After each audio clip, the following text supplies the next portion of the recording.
Assalamualaikum warahmatullahi wabarakatuh. Salam sejahtera bagi kita semua.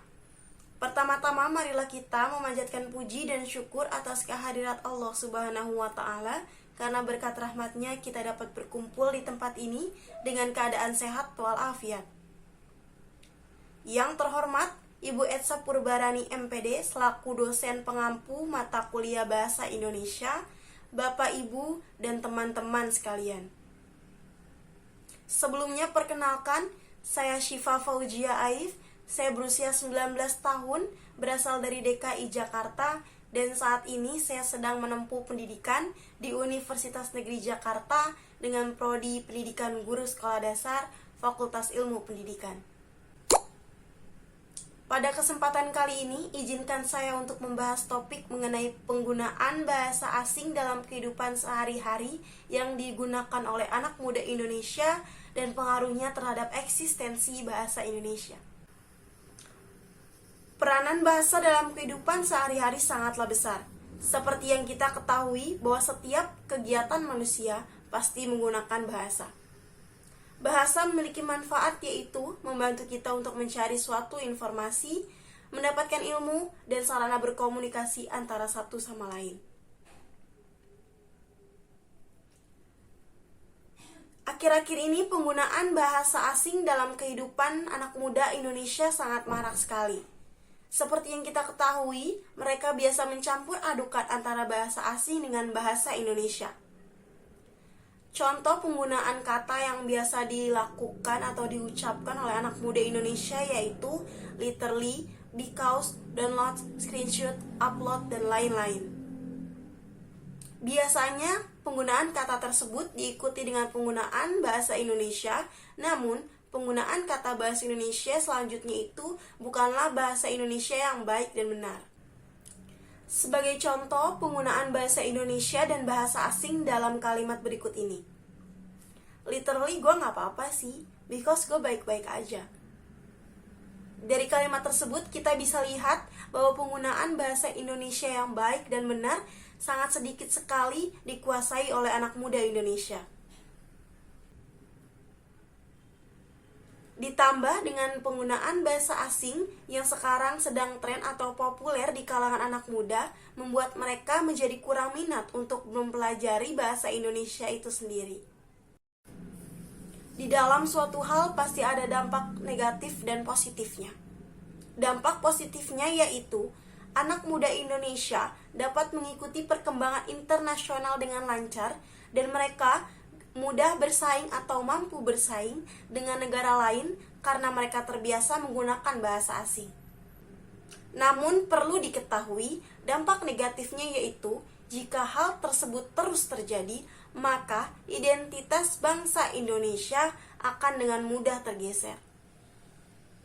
Padahal menurut Bapak Nadiem Makarim selaku Menteri Pendidikan, Kebudayaan, Riset dan Teknologi Pendidikan, berbahasa Indonesia yang baik dan benar bisa membuat negara Indonesia menjadi negara maju di masa mendatang. Dan menggunakan bahasa Indonesia adalah tanda bahwa kita mengakui kemerdekaan bahasa Indonesia. Oleh karena itu, jika penggunaan bahasa asing tidak dikurangi atau diawasi oleh pemerintah, maka dapat diprediksi bahwa bahasa Indonesia akan hilang, dan ini sangat mempengaruhi kebudayaan-kebudayaan yang ada di Indonesia, khususnya di masa mendatang. Eksistensi penggunaan bahasa Indonesia yang baik dan benar juga akan memudar sedikit demi sedikit jika tidak adanya pengawasan yang dilakukan oleh pemerintah terhadap penggunaan bahasa asing yang marak terjadi di kalangan anak muda. Bahasa asing sudah melekat dengan istilah globalisasi, namun tidak semua globalisasi yang masuk ke Indonesia memberikan dampak yang baik untuk masyarakat Indonesia. Jadi diperlukannya adanya filterisasi atau penyaringan budaya terhadap semua budaya yang masuk ke Indonesia. Selain itu, harus adanya penanaman kecintaan terhadap bangsa Indonesia itu sendiri yang dilakukan sedari dini dan bisa meningkatkan kemampuan penggunaan bahasa Indonesia dan bahasa asing tanpa melupakan bahasa Indonesia itu sendiri. ada baiknya kita sebagai bangsa Indonesia dapat mengetahui waktu kapan kita menggunakan bahasa Indonesia dan kapan kita harus menggunakan bahasa asing. Dalam hal menghindari dampak negatif dari permasalahan tersebut, peran pemerintah dan masyarakat amat diperlukan sebagai bentuk kerjasama dalam mempertahankan eksistensi penggunaan bahasa Indonesia atau bahasa Indonesia itu sendiri. Keterlibatan Badan Pengembangan dan Pembinaan Bahasa yang berada di bawah naungan Kementerian Pendidikan dan Kebudayaan untuk merumuskan padanan kata-kata asing dalam bahasa Indonesia.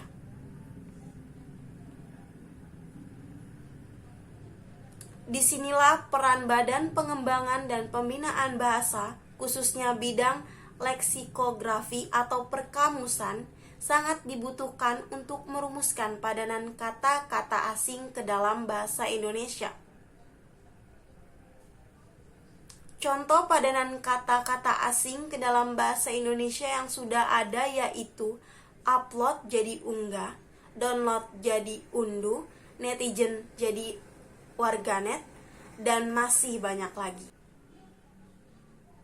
Di samping itu, peran masyarakat untuk mempertahankan bahasa Indonesia bisa dilakukan dengan meningkatkan rasa bangga terhadap penggunaan bahasa Indonesia, tidak menggunakan bahasa asing secara berlebihan, rajin membaca buku yang menggunakan bahasa Indonesia, karena dengan banyak membaca buku berbahasa Indonesia akan menambah pengetahuan kita terhadap istilah baru atau penggunaan kosakata yang paling tepat, serta tingkatnya semangat dan partisipasi dalam kegiatan yang bersangkutan dengan bahasa Indonesia.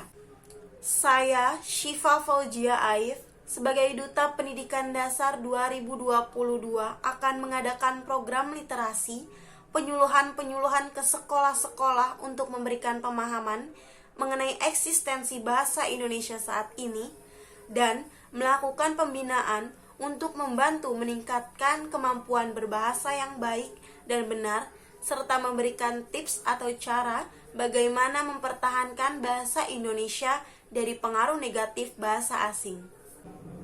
Utamakan bahasa Indonesia, lestarikan bahasa daerah, kuasai bahasa asing. Sekian yang bisa saya sampaikan, kurang lebihnya mohon maaf. Wassalamualaikum warahmatullahi wabarakatuh.